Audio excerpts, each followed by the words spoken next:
Welcome, everybody, to this Trainwreck Sports podcast where we are here to pay the bills. It's Jake Majka. As always, this podcast is brought to you by Picassos Pizza and joined once again by my co-host here who declared yesterday 100% committed to Trainwreck Sports, Mike Bundt. You got kind of put on the spot, Mike. I'm not going to lie, but I was happy with your resolve and your composure in the moment. That's what you need from a co-host. So I was really happy to see that. Hey, I had the strength. I know I was being tested in that moment by Maniac, but 100% committed to Trainwreck Sports. There will always be other opportunities, but I will be a train wrecker for the foreseeable future. That's what we love to hear. And for the foreseeable future, for about the next 45 minutes, we're going to be talking some Bills football and some preseason action. Mike, there will be actual, real, live preseason NFL football taking place at Highmark Stadium on Saturday. Or how excited are you just to see everybody back on the field in a game setting?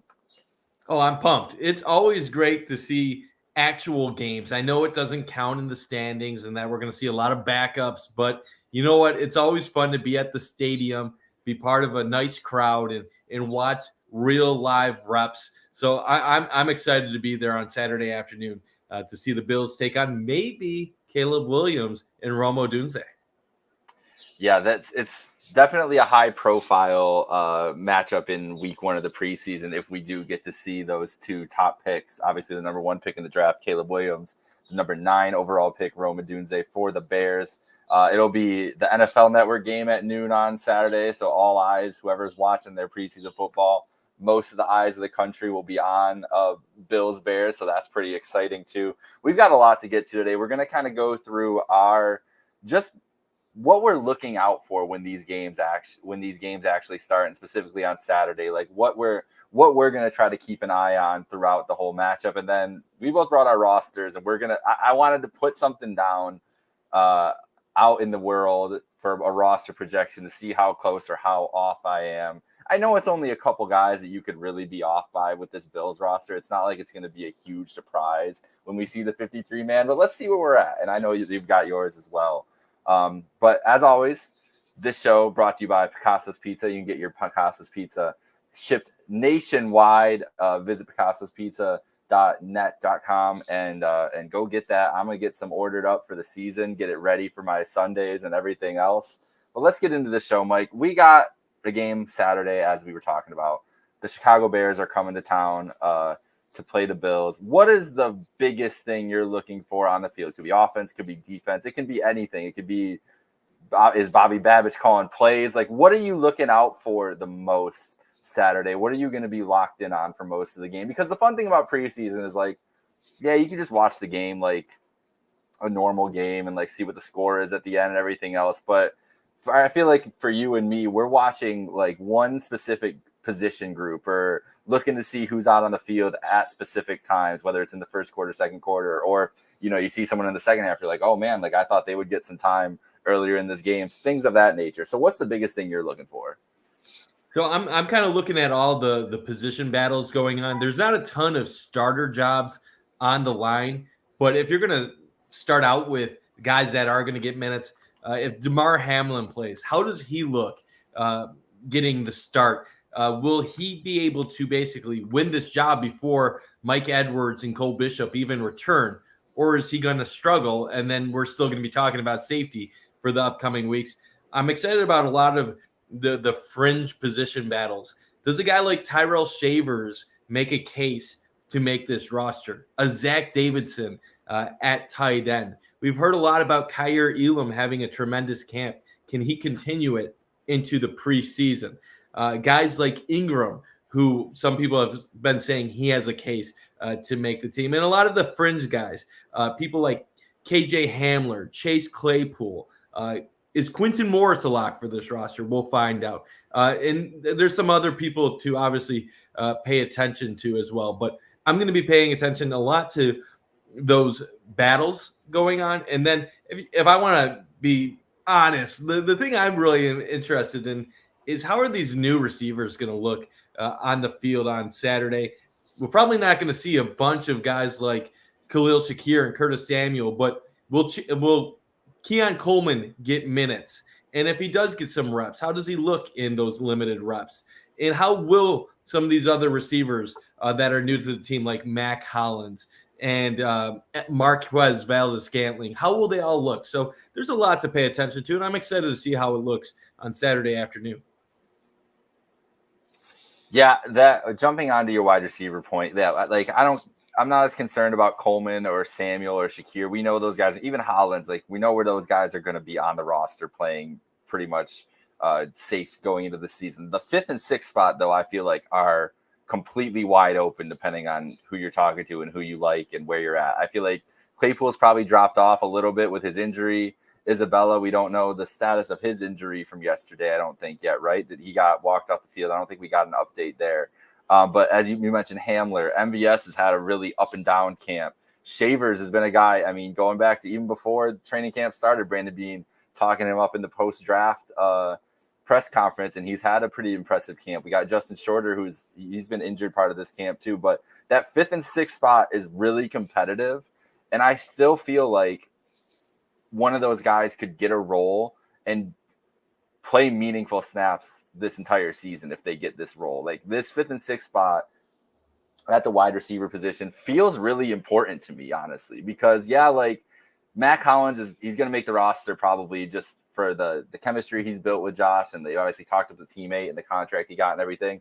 But is there a world where I see that he's the 6th receiver on this team going into week 6, week 5, whatever, kind of as the season progresses? Yes, I do feel like that's potentially a thing that happens with the caliber of receivers that they have competing in this camp for these spots. It's not like these guys are world beaters as of right now, obviously, but a lot of guys with a lot of potential still. You talk about Hamler, former 2nd round pick, who just injuries really have gotten in his way. He had a heart issue. Like he's had so many different things set him back. As a guy who watches a lot of Penn State football, KJ Hamler was one of the most electric players in college football when he was at Penn State. And we haven't really seen that translate to the NFL. Obviously, we mentioned the injuries, but also bad quarterback play for most of his career that he's dealt with. And that's the thing. Shavers, what is he going to look like on the field on Saturday? He's been a lot of hype. He's had a good camp. How's he going to look with, Mitchell or Buechele throw into him? How do these guys make those quarterbacks look better on the day? I'm really interested to see who comes out of this group of 5 or 6 receivers looking the best, because it's going to shape, I think, the way we think about this wide receiver competition going forward from Saturday. Whether that's fair or not, it feels like it's going to shape that. Yeah, absolutely. And there's a lot of talent in this receiver room. Not the top end guys. Like when Josh is asked about the group, he's even said that there isn't a number 1 wide receiver in this group. And to me, that also kind of says Dalton Kincaid is going to be that number 1 target going forward. But when you bring up a Khalil Shakir, a Curtis Samuel, a Keon Coleman, that is an exciting group. There's a lot of uncertainty and a lot of unknowns with them. But I do like what they have from a 1, 2, 3 perspective. You got a lot of varying skill sets. You have a slot guy in Shakir who, even though he's a slot guy, he might be your second leading target guy this season. Samuel, who can do everything. He can, bring down 50-plus receptions, get carries out of the backfield, some jet sweeps, some tosses. He's your gadget / exciting weapon. And then a Keon Coleman who can go up for the ball and make athletic catches, something that Josh Allen really hasn't had at his disposal in recent years. 1, 2, 3, you combine that with a Dalton Kincaid and then a James Cook in the backfield. That's an exciting arsenal of weapons, although unproven. It's more so the guys after that I'm kind of interested. How is it going to round up the roster? Because we both kind of figured that Mac Hollins is a lock for the squad. And we look at Marquez Valdez-Scantling and you look at his contract, it would seem like he's going to make the team, but he's gone through his ups and downs so far in camp. So is MVS a lock? Chase Claypool, he's been missing time with an injury. Does he have a shot in the preseason to basically make a name for himself and try to make this roster? Tyrell Shavers, he's getting all the hype. Will he get an opportunity to surpass a Claypool or an MVS? In the other guys, like you mentioned, there's still KJ Hamler. You have Justin Shorter, who really hasn't shown too much in his camp so far to this point. So I think the receiver position, definitely with all the new faces, is probably the number one thing that most fans are going to be.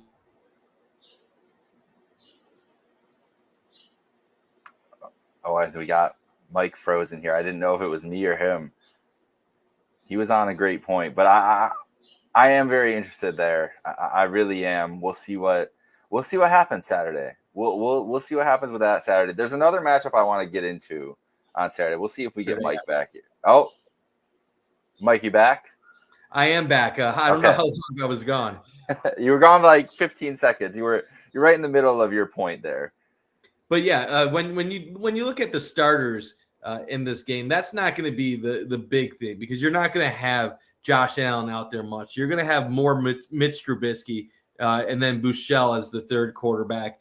The receivers, probably not going to see too much Shakir and Samuel, so you're going to see a lot more of the depth pieces out there. And then same with tight end, probably a lot of Zach Davidson versus Quinton Morris to see who might have an advantage there. And defensively, a lot of backups as well. So there's a lot to watch for, but we're not going to really see the 2024 Buffalo Bills on Saturday afternoon. It's more going to be the 2024 Buffalo Bills depth pieces and backups that we're going to be seeing on Saturday.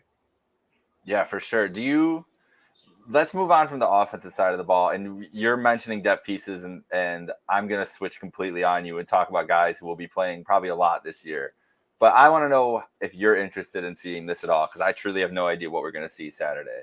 The Kaiir Elam Christian Benford conversation, which we talked about last week. We're like, Elam's playing well, but he's not going to push Benford. And then I feel like the Elam train has still been rolling on this week a little bit more. And even reading Joe Buscaglia yesterday in The Athletic, writing that he thinks that Elam could start pushing for that starting position too. Do you expect to see them on the field? Like, how do you think the cornerback room gets decided for in this game? Is it going to just be Elam and Benford on the field to start? Like, I feel like we don't need to see Rasul Douglas in this week one, so maybe that's how they do it. What are you expecting to see from these two specifically on the game Saturday? Do you think we're going to get anything that leans into where they're leaning on this decision? Yeah, that's a tough one because I think we're all assuming that Rasul Douglas is locked into one of the starting corner roles. If you would have asked me a week ago if Elam had a chance at starting at corner on this team, I would have probably said not a chance. Now, I know it's being written about that he's challenging Christian Benford for one of the starter roles. I don't know if there's truth behind that or if that's speculation. Are they writing it because they're hearing mumblings from coaches and sources that they speak to, or are they writing it to get clicks and people to read their articles? That I don't know at this point in time, because as good of a camp as Kaiir Elam has had, and even with him being your former first-round pick, Christian Benford was a very, very good corner last year for the Bills. And to me, it kind of seems a little bit risky to bench a guy like that potentially to open the season in favor of a person that has been very inconsistent throughout his NFL career. So for me, the only way I'm giving Elam the nod over Christian Benford is if he not only goes, he would have to go out there and play phenomenal. If he's not clearly beating Christian Benford, I'm giving Benford the edge all day just based on what he did on the field last year. But if they want to make it an open competition, maybe you do have the two of them get the start on Saturday and just see how they both look out there. And if one of them looks clearly better than the other, maybe you might have a starting battle on the line. That's something we didn't expect going into camp. We shall see. I'm really interested to see how it kind of plays out, and how real this Elam momentum is. Is it people that just like they're, like we said, there's this roster projection. You think it's real? I don't think he's going to start over Benford. Maybe not week one. I think week one it'll be Benford and Douglas. I think what I truly believe it is, I think it's Elam has had a very good camp. This camp really hasn't had the storylines of previous camps where last year you had the Stephon Diggs drama. There was injuries in previous camps. Right now, I agree with Paul. To me, it's Christian Benford's job. And the only way he's not starting week 1 is if he's either hurt or if he has a horrendous preseason and Elam continues to play at a high level. I mean, you look at this defense overall, how many openings really are there for starter jobs? I mean, you look at D tackle, Daquan Jones, Ed Oliver, they're locked in. DN, Rousseau is going to be one of the jobs. And even with the rotations, who really cares with like who gets to start, who's the backup? But maybe there's an opening at one of the DN spots. Smoot is actually gotten a good amount of reps with the ones. Will he be starting? Will it be Epineza, Vaughn? I mean, any of those three I'm okay with. Linebacker, we all know it's Bernard and Milano. Nickel corner, it's Taron Johnson. Safety, Taylor Rapp. So you're really talking about safety being one of the big battles with DeMar Hamlin versus Mike Edwards and Cole Bishop, which right now it's just a one-man battle. And then maybe corner and DN number 2. But none of these are really like the sexy camp battles that you like to talk about. There's really nothing that's like dire. Like if Elam wins the battle, which I don't think either of us have, good for him. And then he'll have to sustain it into the regular season. Exactly. Keep starting. So none of these battles are really worrisome to me, except for really the safety battle, because there's just so much unknowns about what type of production you're going to get from any of those three guys opposite of Taylor Rapp. Yeah, Paul makes a great point. Douglas, yeah, he's an older cornerback, and Elam, if he's still part of the future and playing well, yeah, he's definitely got future starter potential next to Benford. I think the biggest thing with this competition is the style of play that they both have too. Like Benford, his biggest upside is that he's just super consistent. If he makes a mistake, he learns from it and really doesn't make that mistake again. That's a hard guy to push off of a starting spot, especially if you're Elam, who his upside is that he's a flashy player, can make the big plays, can make big interceptions and deflections, jumping routes and everything, but also is susceptible to letting up the big play as well. So I feel like that type of player trying to unseat the steady, consistent cornerback is really hard to do, especially with Sean McDermott, a guy who doesn't really take well to players, making mistakes, especially mental mistakes on the field. Well, there is one big change. You don't have John Butler back there making the call. True. So it was pretty widely known that Kaiir Elam was not a John Butler guy. So do you think that's where the confidence from Elam comes this offseason? I mean, it's possible. It's no secret that Kaiir Elam felt like he got a fresh start once John Butler left one Bills drive. So with that being said, maybe that is why we're seeing a re-energized Kaiir Elam, maybe a newly focused Kaiir. Yeah. He always had the raw ability and the athleticism. It just never really came together. Now, he had his moments in games. He's had interceptions in the playoffs before, especially last year against Pittsburgh, a huge play in the end zone. But it's the consistency. And like you said, most of the time, the coaches are going to want the more consistent player rather than the up and down player. So if Kaiir Elam can show in time that he can be consistent, maybe he will have a future with the Bills long-term after all. And think about this. Rasul Douglas is not a long-term answer for the Bills at corner. So the best case scenario for the Bills is that Rasul Douglas continues to play at a high level this year, and that Kaiir Elam keeps putting the heat on Benford. And then in the future, it can just be Elam and Benford lining up across from each other at corner going forward. So I think in a perfect world, that might be what the Bills envision happening in the not so distant future, assuming that Douglas doesn't play on the Bills for a few more years to come. Yeah. It's a good problem to have, but it's an interesting battle to see with the different ages and different kind of trajectories of these guys. But obviously Elam and Benford, same draft class. They could be the pairing for the next 5 years after this. Who knows how long Douglas is around? We know he's going to be here this year, but corner, that's a position that can drop off quickly too. So I'm really interested to see that. All right. The last thing I want to talk about here that I'm really looking forward to, if there's anything else you want to jump in for Saturday, we can too. We got to see how Tyler Bass kicks the ball, man. We need some 50-yard. I want them to stall the drive on purpose so we get to see like a 52-yard kick and get this guy's confidence back. Are you worried about Tyler Bass going into the season? You think it's something he could work through? I mean, the one kick, I think you put a video of it, of the fans not too happy on Friday. It was like a 58-yard kick. Man, a 58-yard. I was like, why are we booing a 58? Like 58 yards is not like a chip shot. Like not everybody's hitting that, but I get the angst with Bass, especially the way he finished last year. He hasn't had a strong camp. We do have a couple more comments here talking about Elam. Buff sports fan, Elam has been balling lately. He has, and that's only a good thing for the Bills. If he's balling, it's a good problem to have. They can put him on the field during games, and he can show out and make impact plays when he has the chance. And then, someone agreeing here with you, RJ Melville. I think Butler just had it out for Elam. He works hard, shows on the field, but he didn't get many snaps. Made zero sense, especially for a young first rounder. Now, he did have some issues where I didn't trust Elam fully, just the chances he was taking. Obviously, he was a little grabby in that first year, too, and getting different penalties and such. Even in training camp, I remember hearing like, oh, yeah, he's going to get flagged on that, flagged on this. But it was like, how is this guy not getting the opportunity, especially last year? It was crazy. Like the speculation was rampant there. So we'll see what happens with him. But Tyler Bass, how do you feel about him?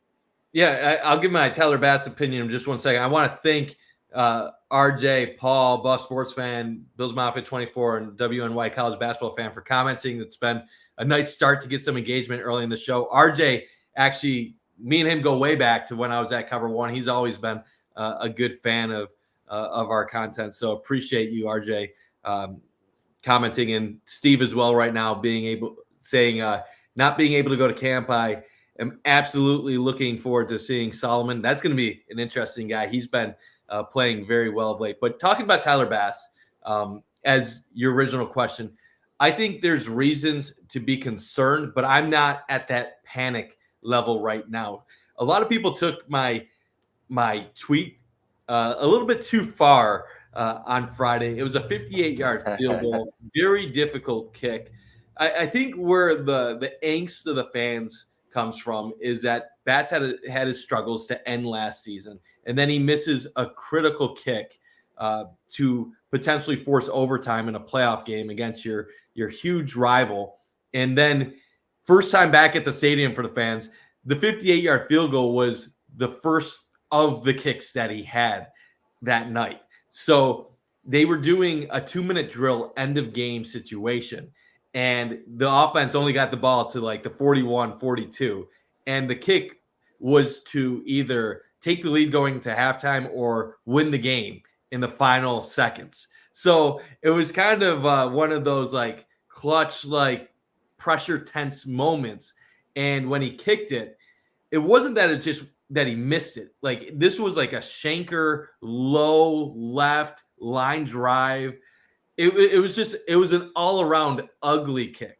So like if he would have missed it wide right or wide left, but like he had the distance and it had a good looking leg, I think people would have been okay. But I think some people were like frustrated, like, are we really doing this again? So there were some murmurs in the crowd, some booing. It wasn't that loud, but there were some sustained people booing at that point.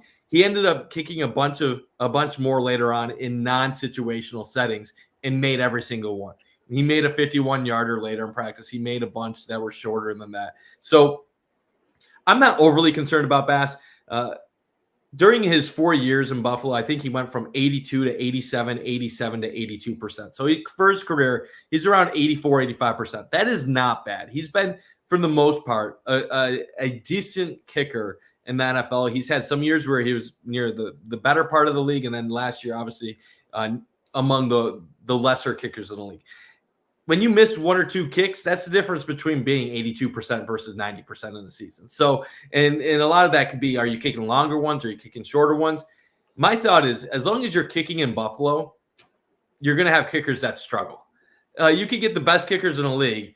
It's not fair to compare them to Tyler Bass because most of them are kicking in domes. A lot of them are indoors on turf. You bring them in Buffalo when it's 22 degrees with 30-mile-per-hour winds in January. It's just a totally different setting. So I think you could get the best kickers in the league and they would struggle. We saw Tucker in a playoff game in Buffalo miss 2 consecutive kicks when he was with the Ravens, a guy that doesn't miss kicks at all. So I'm not overly concerned, but he does need to step it up in these big moments. It seems like every time the Bills go up against another team, they somehow make like a 60-yarder to like force overtime against us. Or we find like a kicker making the most incredible kick of all time to like win the game. Like the Kansas City 13 seconds, Butker makes a bomb.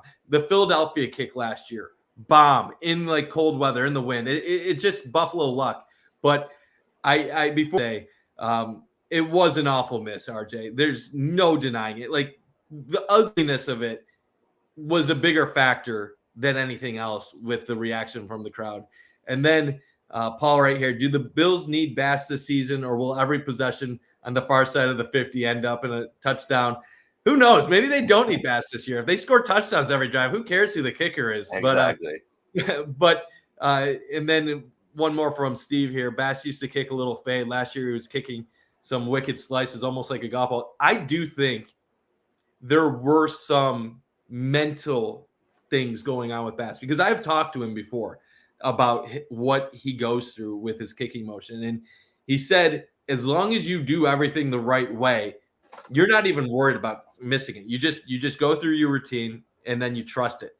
And when he's missing, I'm feeling like in my head, there's something off in the routine where I don't know if the confidence isn't there, but he's doing something wrong. But how do you get out of that? I think you just have to make some and then hope that you get that confidence back.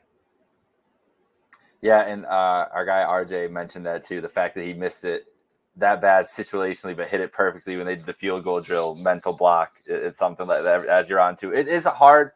And you mentioned the winds too and everything. It's swirling winds too. It's not like it's a predictable, like, oh, this wind is coming in from the northeast at X mile per hour. It's like, no, this wind's just going to whip around a little bit and you're going to have no idea really when you kick it. You kind of just have to kick through it and hope you break through it. So yeah, it's hard for kickers in that stadium. It's one of the stadiums there in MetLife that they talk about that is just so hard for kickers to go into, especially those late in the season weather games and everything else. I really think the guy, we know the talent he has, the leg talent he has, and what he has the capability of doing. I think he's just got to work through this. And I think you got to trust that. First of all, they're not getting rid of him because he's like an $8 million dead cap hit to cut this year. So he is going to be the kicker this year, and they're going to work through the fits that they need to. But I still think he has more than enough potential to be maybe not a top 5 kicker, but a top 10 kicker, a consistent kicker in this league. And as was mentioned earlier, if they're just scoring touchdowns and the offense is cooking, who cares who the kicker is? As long as he can make a couple of those kicks and doesn't miss his extra points, I'll be happy about that. So we'll see what happens with Tyler Bass. I was just interested, you got the people riled up a little bit and wanted to know what the levels were for the kicker competition, or not really competition, but the situation. We'll go from there. We'll see how it goes. But Mike, we got to put our money where our mouth is here. We got to do it. I don't think I've done one of these on this show ever. Honestly, I don't think I've ever tried to pick the roster before the season, preseason became underway. So I think what we should do is we'll just go down from quarterback down, and we'll both give our people, and we'll see who's different, and we'll go from there. And then I can put this in a blog form for people to look up if you send me over your people, and so we have a written record of it. And then we'll keep track when the 53 comes out and see what happens. Sound good? Absolutely. And as long as RJ and Steve and the rest of you guys are still watching, make sure to comment. We want to hear your thoughts too, because I'm sure we're all going to have some differences in opinions. And I'd love to get your feedback on where you guys are at. But I'll let you get started with everything, Jake. All right. Well, it's obvious to start. We got quarterback. Josh Allen's going to be on the roster. I think that's pretty fair to say. And I got Mitch Trubisky with Shane Bussell on the practice squad. Yeah, I'm with you on that. Obviously, no differences. It's going to be Allen and Trubisky, and yeah, Bussell on the practice squad as the third quarterback. All right, so we're there. 2 guys down. Let's go to the running back room. James Cook, Ray Davis, Ty Johnson, all on the roster. Do you think that they carry 3? Does Ty Johnson get that cut in there? I have those 3. Yep. I obviously James Cook, the number 1, Ray Davis, I have as my number 2, and I like Ty Johnson as a number 3 running back. He showed a lot last year. I thought he was solid at times. I have a 4th one though. I don't know how you him, but Reggie Gilliam is the number 4. I don't know if you have him as a tight end or not in your projections, but I have Reggie Gilliam also on the team. Okay, I have him as a fullback. So that's where I put him there. As I was going to say fullback Reggie Gilliam. So we're in lockstep with Reggie. He's got to make the team. Hey, listen, Josh Allen in the CFL would be electric. Imagine him throwing the ball for 120-yard fields. You know, I once bought a Johnny Manziel Hamilton Tiger Cats. What's it called? The T-shirt jersey. Because I was so excited for him. I thought he was going to tear up the CFL, and then he was out of the league like 2 months later. It was awful. But talking about the CFL, if he ever ends up in the CFL again, Nathan Rourke, I'm buying a jersey for wherever he goes because that guy has been dynamic in the CFL. I can't remember. Nathan Rourke where is he right now? He just signed. Your boy from OU. He just signed with Atlanta. The Falcons. There it is. Yep. And then RJ right here, the difference between Money Mitch and Kyle Allen is ridiculous. I don't feel like we have a wasted play if Mitch has to go in for a snap or 2. I agree with that. Kyle Allen, he did not inspire any confidence. We've had some okay backup quarterbacks in recent years before him with Case Keenum and Mitch Trubisky. I will say this. If you need to win a game with Mitch Trubisky, I believe he can win you a game or 2 if Josh Allen was out. I did not feel that way with Kyle Allen. And I know Mitch didn't have the best few seasons in Pittsburgh, but he still has that raw ability. You didn't have that with Kyle last year. And even Case Keenum offered more than what you had last year at the backup quarterback spot. Yeah, Kyle Allen was this locker room's. We're feeling a little iffy about it. We need Josh to have a buddy. Let's bring Kyle in. I feel like that was the move. Like Josh was feeling a little heat in that locker room. They needed some backup for him. Brought his boy in, and now we're all good. Let's get Mitch back. And I will start us with the receivers because you got a quarterback and running back. You never did say, do you have Reggie Gilliam? Yeah, I had him listed as a fullback. That's where I was going next. Okay, that's fair. Okay, at receiver, this is probably the first part of the episode that we might have some disagreement and with you and maybe the people watching this. Some people say there should only be 5. Some people say 6. I'm going with 6 receivers. Shakir, Samuel, Coleman, Hollins. I think those 4 all locks. I don't think we'll have any debate on those. Nope. Number 5, I have Marquez Valdez-Scantling. I know he hasn't had a great camp so far, but the Bills brought him in. He has been a valuable contributor on winning teams in Green Bay and Kansas City. I can't see the Bills giving him the cut yet. Maybe if he really struggles in the preseason, but I think he'll still make it as the 5th guy. And then my number 6 guy is Tyrell Shavers. Okay. I have Shavers making the team as their 6th receiver. I think he adds a lot to special teams. I like his height. He has some raw ability at wide receiver. I don't know if they'll feel the need to have him make this team, but the fact he was with the practice squad all of last year, they like what he brings to the table. He has seen reps with the number 1s at times this training camp. I think if he has a good preseason, he might have a chance to squeak on this roster. I ended up cutting Chase Claypool just because he hasn't seen the field in recent weeks, and I think he's going to need to have a big preseason to really justify a spot on this roster. Well, I'm in agreement with you. I even when Claypool got brought in, I thought he was going to have to really earn a spot on this because he hasn't been good. Like he has the name value. He hasn't been good the last couple of years. Like he just hasn't been a good football player. So I'm with you there. I had Shavers on my thing. So we're only off one guy. It's an MVS who I agree. I think it's going to be tough not to see him on this roster, especially because he's a veteran. He's been there in big moments, everything else. But if we're looking side by side at what MVS brings, he's obviously the speed threat, right? Like he's the guy that he can game break and hopefully and whatever else. What I've been reading and seeing from camp is that KJ Hamler is getting a lot of volume with those 2s and 3s. And Are you he's going a with speed KJ? guy. I'm going with KJ Hamler. Oh, and wow. I think he has to. That's the guy who has the most to gain on Saturday in this game.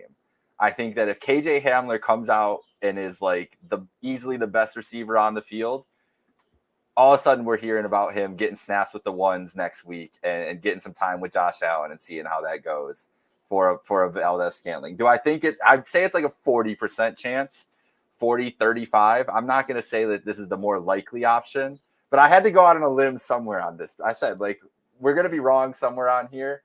And just from everything I've seen from KJ Hamler in his career, at least college career, and then the issues he's had, and then coming to Buffalo playing with Josh Allen, it's just too tantalizing to try to give up on that guy if he has a good camp with the 2s and 3s and shows a spot. I'd rather see him than MVS on this team. So I'm going with it. I'm gonna stick to it. You almost talked me out of it, but I'm gonna stick with it and see how he does. I like KJ Hamler. I honestly I do like KJ Hamler. I'm hoping they can put him on the practice squad because I like what he adds from a speed element and as a returner. Daquan Hardy, I will say Daquan Hardy really balling lately kind of pushed me more to, well, if both of those are returners on this team and backups, can you have both of them on the team? I think I might be giving away something later in the show with what I just said. But I do like KJ Hamler. Like I said, I'm going to have him on my practice squad. But we're going to move on to tight end. And right now at tight end, we have 2 locks. Obviously, Dalton Kincaid, Dawson Knox, they ain't going anywhere. They're going to be part of this team. But there is a question mark at tight end number 3 between Quinton Morris, who's been with the team the last few years, and Zach Davidson, who has been on the team on their practice squad, but has been absolutely balling in training camp to this point. And I'm going to go with my second big surprise of this roster projection. And I'm going to give the nod to Zach Davidson over Quinton Morris. Now, that might be seen as crazy. I like Quinton Morris, and he's a quality player on special teams. So Quinton Morris might realistically have the edge, but I've been at 3 practices so far in camp. In every practice I've been at, Zach Davidson has balled out with Mitch Trubisky. He's had a touchdown every single practice I've been at, multiple on some of them. So there's something there. The Bills have had him on their practice squad multiple years now. He knows what they like to do. He has chemistry with this roster, and I think he has a higher upside offensively than what Quinton Morris brings to the table. Now, if this decision comes down to special teams, I give the edge to Morris. If this decision comes down to who do you think can do more in this offense if called upon, I think the guy is Zach Davidson. What are your thoughts? All right, I'm going to leave you hanging for a second here to get to some comments because I got to shout out Steve, who's liking the Hamler pick, and I like the support there. And he did. Hard issue like Tommy Sweeney, who we saw come back from that a couple years. Paul Deck, Humo has been really good, but how do we move on from a guy who's looking at least as good as Knox as you're talking about your Davidson? I'm with you. I'm not moving on from him. I'm keeping Davidson on the roster. I think we've seen enough upside where if you have if they're going to, here's the thing, is if you're going to, I agree with that. And I think Gilliam is extremely safe on this roster no matter what. But if you're talking about a team that's going to use a ton of 2 tight end set this year, right? Like we saw how much they wanted to use it last year, and you feel like that number is probably going to increase a little bit this year. You kind of need a guy who's more of an offensive threat in case a Kincaid or Knox gets hurt. Now they could adjust and just go more spread it out and use more 11 and use more of those sets. But if you feel like you got a guy that can step in and play like that, I think you got to give him the spot. So I'm giving it to Davidson too. I think you got to take the upside out of this and not the reliability of Morris. if there is that, if they even do care about that reliability as much as we're saying they are. Now, the special teams component is interesting because we know they love their guys on this team that are strictly special teamers, and there's no Matakevich around, and like some of the specialty guys and everything. Morris would be a big role in that, but I'm leaning with it too. I think they ride the momentum and keep Davidson around. Yeah, and honestly, I don't think they can go wrong either way with the number 3 tight end. We're not talking about a guy that's going to be an impact player on this team overall, but it's nice to have that depth. So whatever direction they go, I do feel pretty confident. Will we see 13 personnel, Steve? I don't know. Maybe once in a while. You might see it a few times. I know Kansas City actually does 13 personnel every so often. So I think you will see 13 personnel a few times out there, but it's not going to be something that's going to be very common. It might be something that they throw out once in a blue moon just to switch things up and show you a different look or get a little bit bigger on the line. I like that. Throw some trips tight ends on the right side or something and flood it a little bit. I'm interested in that. I think it's going to be fun to see what Joe Brady does. All right, let's get to the offensive line. We've got. I'll start. I'll go tackles first here. You can give me your guards. This is pretty straightforward though. I actually do have a question on tackle though. I want to know what you think with the 4th spot because it's going to be Dawkins, Brown, got Van Denmark, and I got Anderson staying around and Grable not making it. Is Grable going to like? They usually don't like to cut guys that they draft the year of. And that's what worried me about making this pick, but I couldn't see them getting rid of Anderson yet. So what do you think? So I think Anderson is a lock based on what he did last year. And then they, in heavy situations during the practice on Friday at the stadium, they were having him as the extra lineman with the ones. So I think Anderson will be a lock on this team for certain, in my opinion. But I'll let you go through your linemen, and then I'll go through mine. All of them, okay. Left tackle to right tackle, and then the backups after. So just give me your guys, and then I'll respond with mine. All right, cool. I got at guard, I got Torrance, Edwards, and Van Pan Granger, and then I got McGovern. Those are my 8 linemen right there. Okay, and then who do you have at tackle there? Oh, so I'll go left to right. So Dawkins, Edwards, McGovern, Torrance, Brown, and then the extras are Van Denmark, Van Pan Granger, a lot of Vans going on here, and Anderson. Okay, cool. So we're pretty much similar. I have 9. Okay. I have 9 linemen on this team. I think you just said 8. I think yes, you got to be a little bit careful with.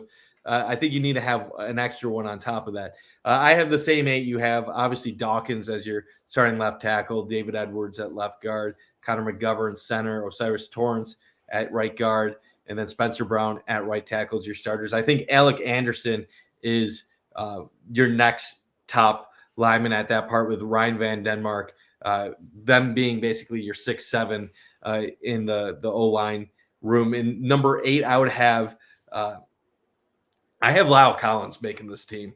Obviously, he has some injury concerns from the past, but I think they brought him in to be some solid depth. Maybe he doesn't have the speed or the athleticism he had in the past, but this is a guy that has been a solid NFL starting lineman in the past. And then obviously Cedric Van Pran Granger as my final guy. There's a couple other guys that could be in the discussion. A Will Clapp. There's some other guys, but right now I feel confident with my 9 that I have on the offensive line. I don't like Lyle Collins, so I'm cutting him, but I could see it.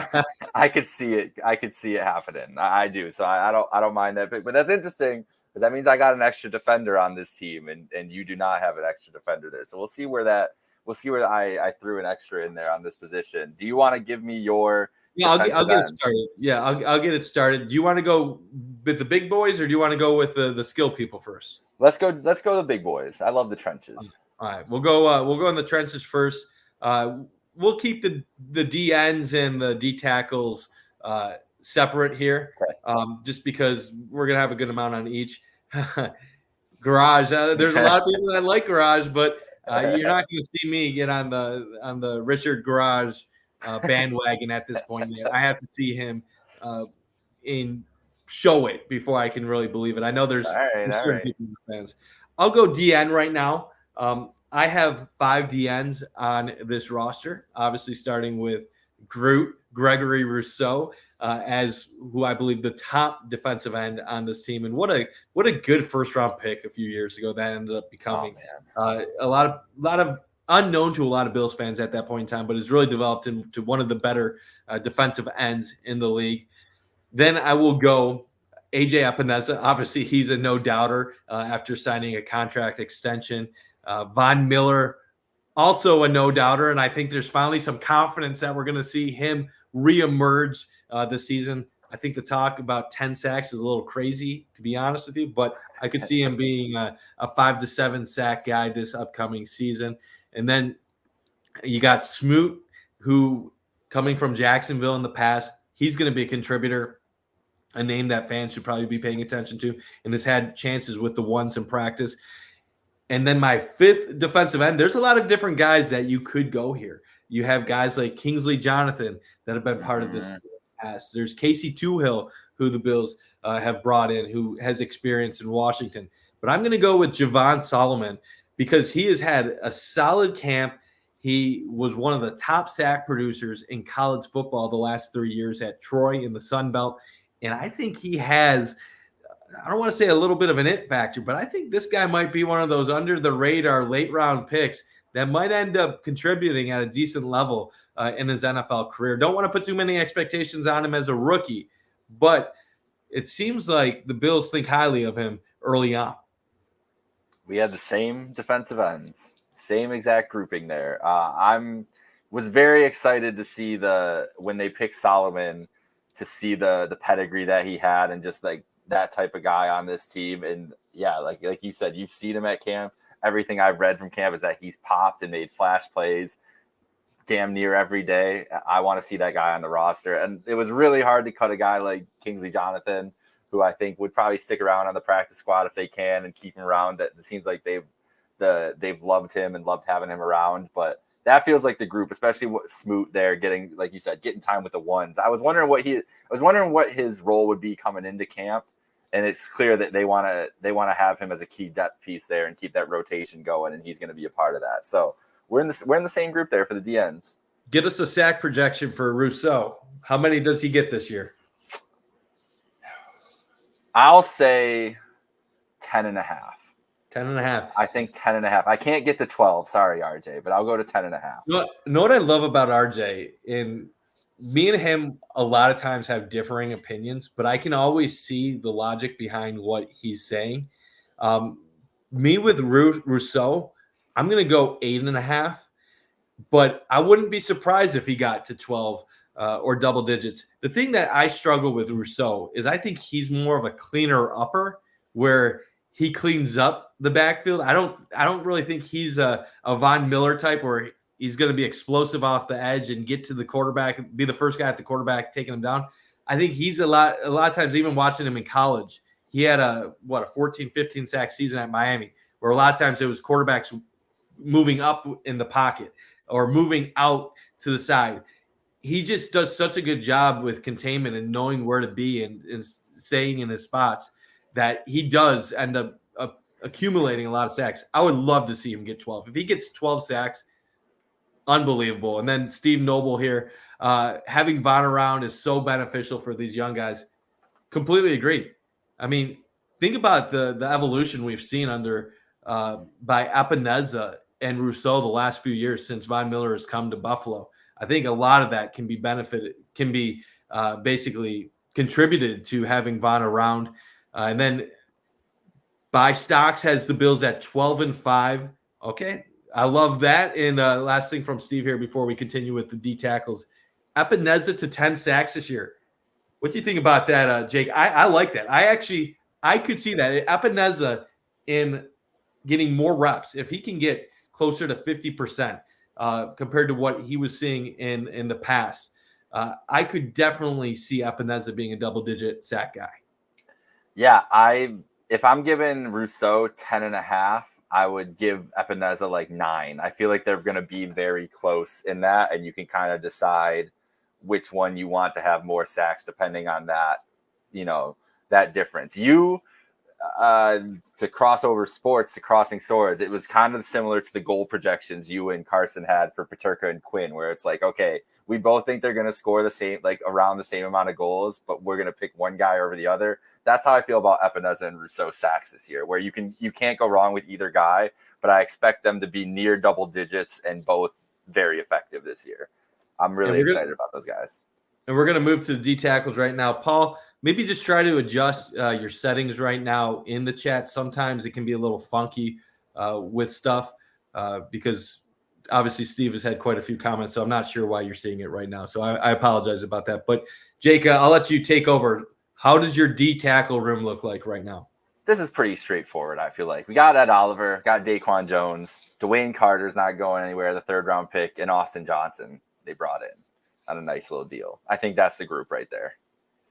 So how many did you say right there? You said 5? Yeah. 4. 4. Okay. Yeah. Oh, you got an extra. You got 5? Well, I'm interested to see how our secondary looks right now after what I'm doing.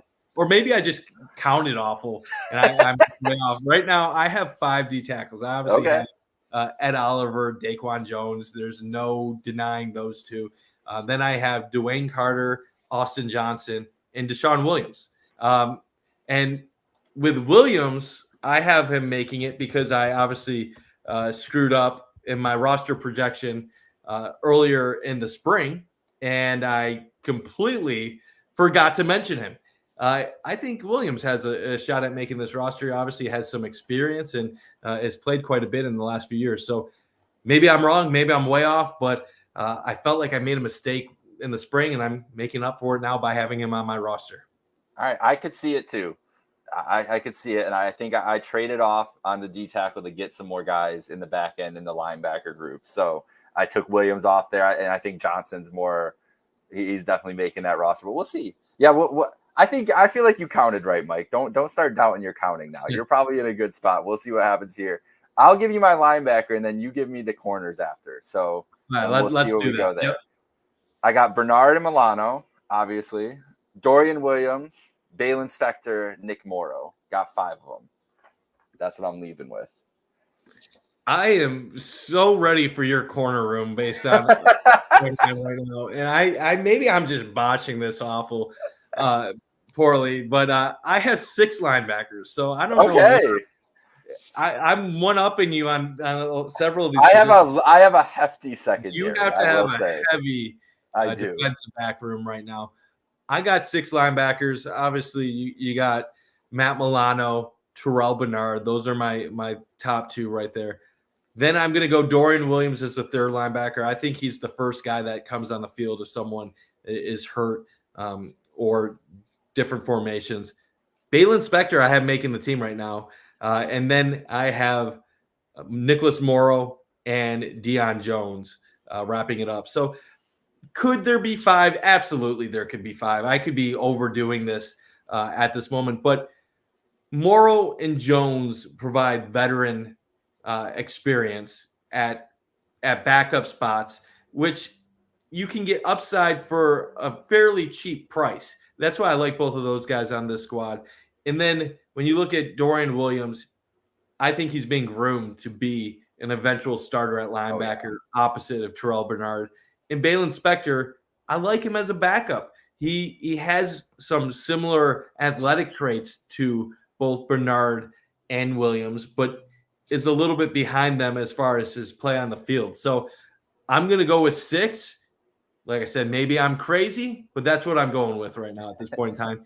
And I guess I will start the DBs because I want to see what you got afterwards. But I'll go with I'll go with corners, and then we'll do safeties after that. Right now, with the cornerback room, I have 6. I have Rasul Douglas, Christian Benford, Taron Johnson, Kyer Elam, Cam Lewis, and Daquan Hardy. Okay. And I almost, and I will say, and some of these guys I do want to talk about that I have skipped on a little bit. I didn't mention Ulofoshio with the linebacker room. I know he was a day 3 pick, but with how deep this linebacker room is right now, it's hard for me to give a roster spot to him when I really haven't seen enough at this point. I think you can sweep him on your practice squad. And then when I'm addressing, and then Casey Toohill was another person I had cut, but will he have a shot to maybe go on the practice squad? Probably. Now, when it came to the cornerback room, Ingram was a guy that I was on the edge. I like Ingram. I think that Ingram is deserving of having a shot at making this roster.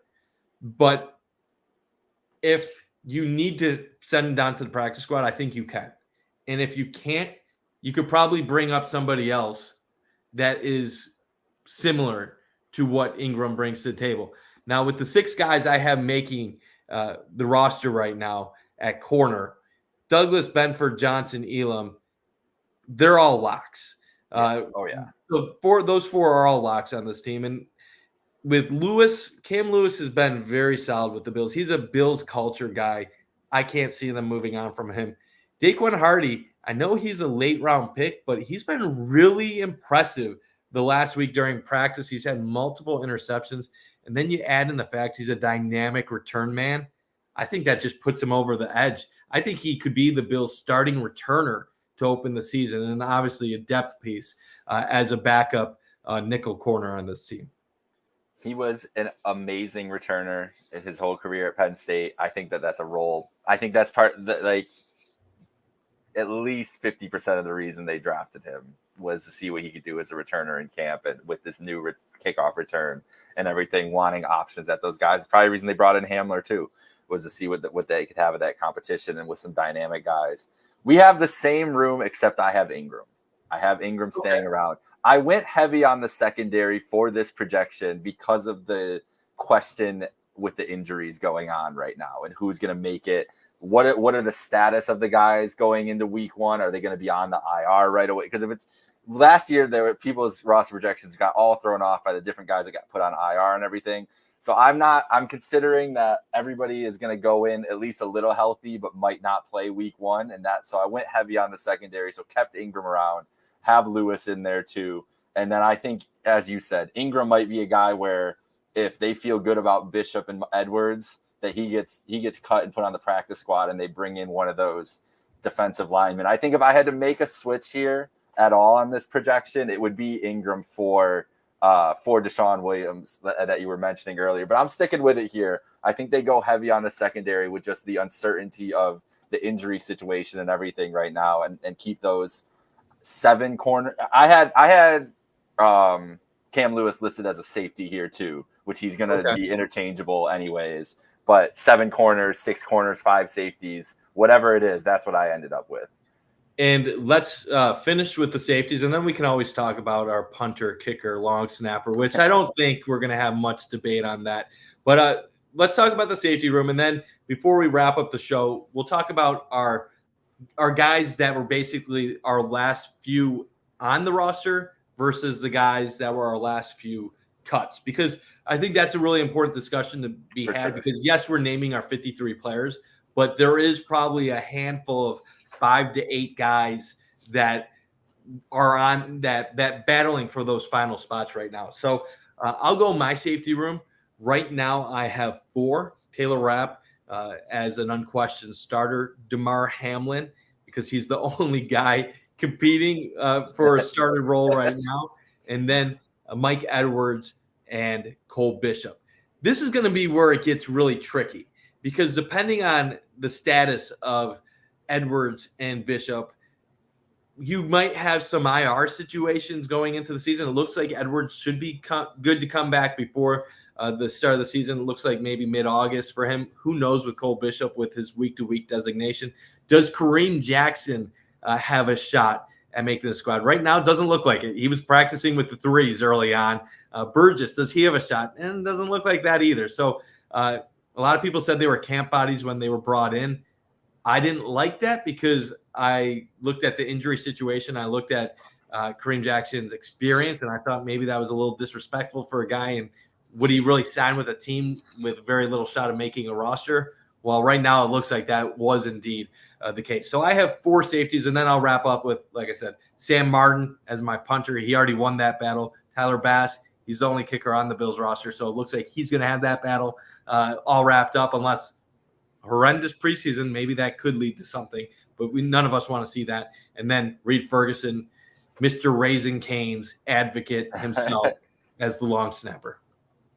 Yeah, we're in lockstep with that safety room there. That's so, and the specialists. I don't see any big changes coming to there. So we're not too far. I think we had the one difference at receiver, which is it's not going to be a big differences anyways, but we had some differences. One difference at receiver and along the lines. And I'm a little worried about my projection as somebody who is a big believer in loading up your trenches and having that. And then I went light on the I think trenches. your 8 lineman might be one shy. That's a little bit risky. I did do my full research because I was like, oh man, like am I like off on this? And there were some other Bills writers and journalists who have been keeping 8 linemen. So I'm not the only one out there with the 8, but it is light. It's a light room. Hey, it's bold. I respect it. I'm not gonna hate on you. I'm more when I do things like this, I tend to be on the more conservative side. I'm not normally the guy that picks like the risky things. I play it safe.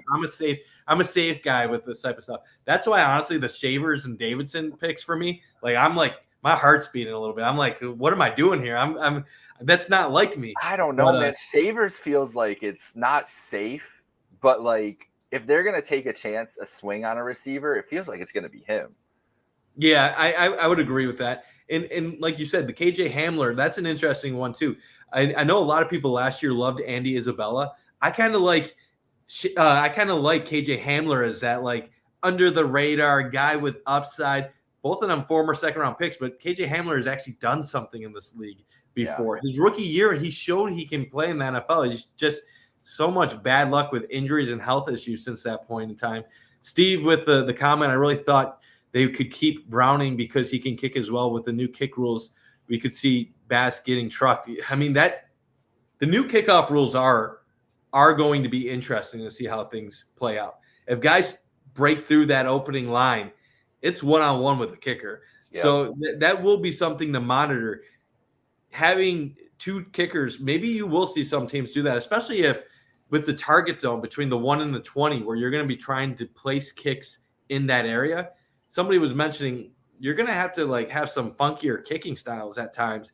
And how is that going to impact kickers when they're trying to attempt field goals if they're kicking 2 different ways? Because the touchback difference, and I don't know how many people have been talking about this, a touchback that is kicked directly into the end zone goes all the way to the 30-yard line now. Yeah. While a touchback that rolls into the end zone goes to the 20. So there's more incentive than ever to be kicking it short. But when you're kicking it short, you're not really going to want to kick it right to the guy. You might want to try line drives that maybe roll into the end zone. So this is something to monitor going forward. I appreciate the comment, Steve. And then I'm assuming your kicker, punter, long snapper are probably going to be the same. Yeah, we're in lockstep there. So let's get down to as we wrap up here, the guys that just missed the cut for us here. So I'll start. Wide receiver, MVS, obviously, you have him on your roster. I was typing back and forth between him and Hamler when I finally did it. I took him off the roster. I don't think Claypool is a close cut for me. I think he's just gone. And Shorter, kind of, but not really. I feel good about them getting rid of Justin Shorter. I wasn't even a Justin Shorter fan when they drafted him, honestly. Didn't really like what I saw from him in college at Penn State or Florida. The athleticism's there. Obviously, you see that. With the size and speed and everything, just doesn't move me that much. He was a cut there too, but those guys pretty easily as the last couple. MVS was the harder one, and I would say Will Clapp was a harder one for me on the offensive line, just for that depth with Van Pran Granger maybe sliding into center if McGovern gets hurt. But do you want to put that on a rookie if it's possible there? So maybe just the insurance Clapp would be there and get that spot. That was a hard cut for me too. I did have 9 to start and then took him out. Yeah, if I'm going to go through my final 5 guys to make this roster, no particular order. I'm going to say my final 5 were Shavers, Davidson. I will then have Hardy, Deion Jones, and if I had to name a 5th person, maybe Lyle Collins. Those would be my 5 guys that were fighting for the final 5 spots on the 53-man. And if I was going to say the the few guys that I had just missing the roster that I think have a realistic chance at making it. Jamarcus Ingram, he would be high on my list. I think he is absolutely fighting for a spot right now. Then you got the Kingsley Jonathan, Casey Toohill. Do one of them have a shot at getting one of those final DN room spots? Quinton Morris, I have him on the outside. Realistically, I think he still has a solid shot at making the roster. And then I'll go KJ Hamler / Chase Claypool. So those are the 6 guys I think on my outside that have a chance at making the roster. It's a numbers game. It's how are the Bills going to want to load up on this team?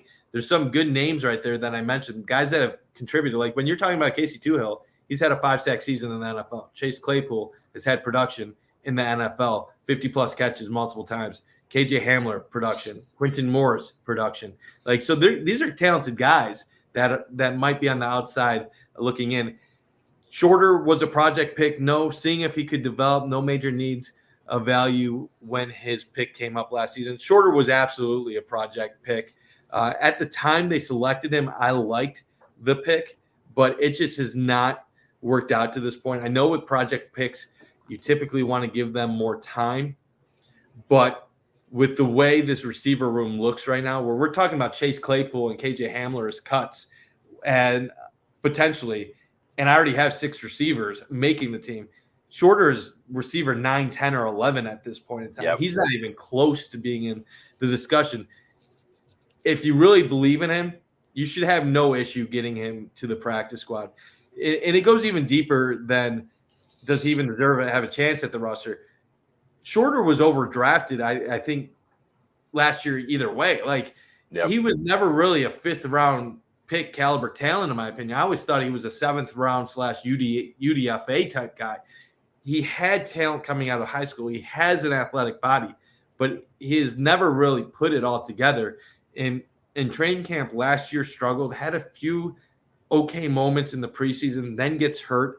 And I think it was really revealing last year when they had a chance to activate him back on the roster during the short sample period, and they chose not to. I don't think they chose not to because he couldn't play for health reasons. I think it was more so they just knew they didn't have room for him at that moment in time on this roster, a team that had their own receiver issues last year. So I think if Shorter is going to remain in Buffalo, it's going to be as a practice squad guy. Yeah, that's where I'm at with him too. But like you said, he was a 5-star, like one of the top receivers in the country going into Penn State.